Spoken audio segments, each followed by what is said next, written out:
Bonjour à tous, bienvenue pour l'émission 100% Quintet. Le Quintet de ce jeudi se disputera à Vincennes, 2850 mètres à parcourir pour des 7 et 8 ans.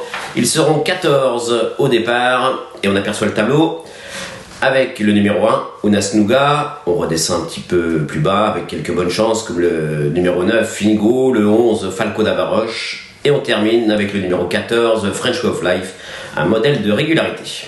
Allez, on fait le papier.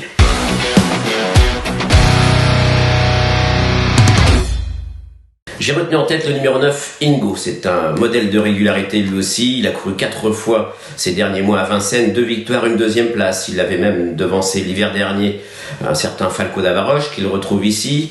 Il a été devancé, c'était au mois de novembre, par Fakir Durange qui aligne les succès depuis. Donc toutes les lignes sont bonnes. Alexandre Abrivard le connaît par cœur, c'est un bel engagement. Il a tout pour s'imposer, même s'il ne court pas tout seul. Il faudra qu'il se méfie de Falco d'Avaroche, le numéro 11. On aperçoit d'ailleurs une course de référence. Falco d'Avaroche s'imposait en devançant Follet Buissonnet qu'il retrouve ici. Et en troisième position, on avait Foxtrot Noblesse. Falco d'Avaroche est au top. Auparavant, il était 4e, mais sans avoir bénéficié d'un très bon déroulement de course. Il a vu le nez au vent de bonne heure.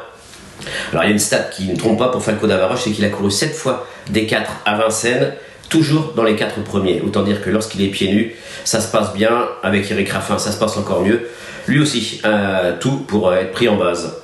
Follet Buissonnet, le numéro 12, vient de prendre la deuxième place de l'épreuve de référence que je disais, derrière Falco d'Avaroche. Il avait été arrêté après l'été, il a désormais 2 courses dans les jambes. Jean-Philippe Monclin est sous le coup d'une mise à pied, et c'est Jean-Michel Bazir qui a été appelé à la rescousse. Alors il faut savoir que l'association Jean-Michel Bazir, Jean-Marie Monclin remonte à très longtemps. Je crois que la première fois c'était en l'an 2000, pile, où Jean-Michel Bazir drivait Joel James. Et en règle générale, cette association connaît un pourcentage de réussite impressionnant, même à la gagne. Je me demande si c'est pas 50% de réussite à la gagne. On l'a vu encore il n'y a pas très longtemps avec Fly Speed. Donc méfiance, Follet Buissonnet a 2 courses dans les jambes, il est sur la montante, et JMB a été appelé à la rescousse. Il n'a qu'un petit problème, c'est que c'est pas spécialement un gagneur. En troisième position, le numéro 5, Foxtrot Noblesse. Alors Foxtrot Noblesse, lui aussi c'est assez impressionnant. Lors de ses 16 dernières courses, il a terminé 15 fois dans les 5 premiers. L'autre jour, lorsqu'il est 3e derrière Falco d'Avaroche et Follet Buissonnet, il s'est retrouvé de très bonne heure, le nez au vent, en dehors de Pharrell Seven. Donc la performance est d'autant meilleure parce qu'il n'a pas eu un très bon parcours. Il peut, à l'issue d'un déroulement de course un peu plus favorable, pourquoi pas s'imposer, il n'y aurait pas crié au scandale s'il venait à gagner. French Way of Life, le numéro 14, pardon. Ouais, c'est impressionnant. Je vais vous citer une stat, tout déferrage compris. Voilà, elle a couru 19 fois avec un déferrage, que ce soit DP, D4 et 19 fois dans les 3. L'engagement est magnifique. Alors vous me direz pourquoi je ne l'ai pas retenu dans les 3, je ne sais pas. Parce que quand j'ai effectué mon prono, je n'avais pas vu cette stat. Mais il y a aussi un tout petit bémol, c'est que lorsqu'elle s'est distinguée en région parisienne, c'était uniquement dans des lots de femelles. Là, il y a des mâles qui semblent lui barrer le chemin du succès, mais là encore, les stats plaident en sa faveur pour qu'elle termine dans les 3 premiers. Fantasia Nini, le numéro 13, avait remporté 2 courses en tout début de meeting. La fois suivante, elle s'était lancée au galop. Lors de sa plus récente tentative, elle s'est retrouvée le nez au vent en début de parcours, ce n'était pas très bien, mais j'ai croisé Yannick Corré, son entraîneur, qui m'a dit qu'elle avait eu le droit à un petit peu de repos, elle a décompressé, elle a eu 3 semaines entre les 2 courses, elle a été soignée, elle revient vraiment bien à l'entraînement, et lui m'a certifié qu'elle allait se réhabiliter. C'est vrai que l'engagement est magnifique. Elle aussi s'est distinguée principalement dans des lots de femelles, mais c'est une redoutable finisseuse. J'ai l'impression que c'est pas une histoire de lot, c'est une histoire de parcours. S'il est à portée de fusil à l'entrée de la ligne droite, elle ne devrait pas taper loin. Ensuite, j'ai retenu Fakir Demaï, le numéro 4. Alors, il vient de changer d'entraînement. Il est passé sous la férule de Mathieu Mottier depuis 1 mois et demi. Auparavant, il était entraîné par les redoutables Cyril Rimbaud et Séverine Raymond, qui ont fait du très bon boulot avec Fakir Demaï, qui a désormais des gains. Je l'ai retenu parce que c'est le plus rapide sur le parcours et c'est pas un vieux chrono, c'est un chrono qu'il a réalisé au mois de septembre. Alors vous me direz un chrono d'été, mais 13-1 sur les 2008 de la grande piste. Ça lui confère ici une chance. Mathieu Mottier m'a dit qu'il travaillait bien et que c'était un 4e, 5e possible. Et j'ai terminé cette sélection de 8 chevaux avec le numéro 7, Voyage d'amour. Elle ne doit pas être condamnée sur sa dernière course.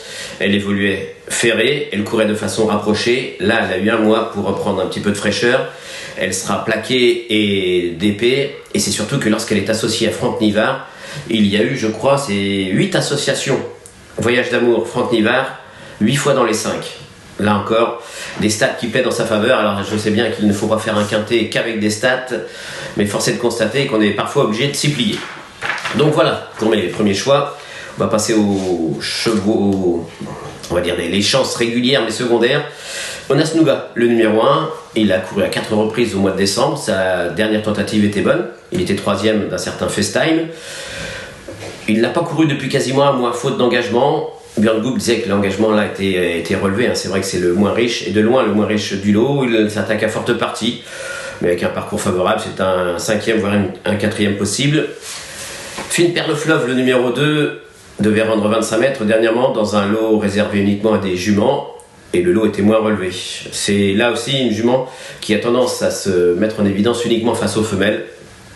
Face au mâle, ne peut guère envisager mieux qu'une 5e place. Et Escapade, le numéro 8, est dans le même cas de figure.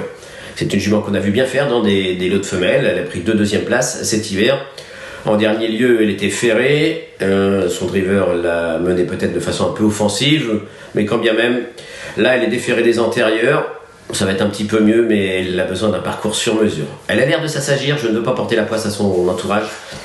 C'est une, voilà, elle aussi peut accrocher une 5e place, ils sont nombreux pour accrocher une 4-5e place. Par contre, j'ai l'impression que ça sera plus compliqué pour le numéro 3, Fiesta du Belvert, qui prépare un engagement sur un 2100 début février, je crois que c'est le 9 février.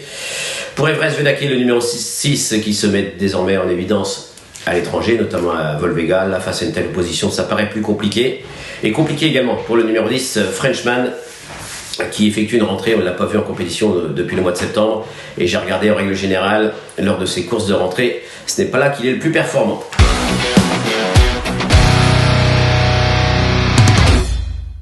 Allez, avant de parler de mon cheval du jour, un petit rappel chiffré de ma sélection. Le 9, le 11, le 12, le 5, le 14, le 13, puis le 4 et le 7. 9, 11, 12, 5, 14, 13, 4 et 7.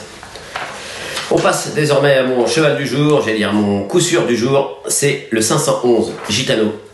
Faut pas oublier que l'hiver dernier, il rivalisait avec des chevaux comme Gelati Cut et Gallius, les meilleurs de leur promotion. Il a connu des petits problèmes. Il a désormais 2 courses de rentrée. Il est allé courir à Mons, chez son propriétaire et entraîneur à cette époque, Yannick Desmet. Il est revenu chez Thierry Duval d'Estaing, déféré après 2 courses de rentrée bien engagé. Ça sent très très bon pour le 511 Gitano. Voilà, merci à tous de nous avoir suivis. À très bientôt pour un nouveau numéro de 100% Quintet.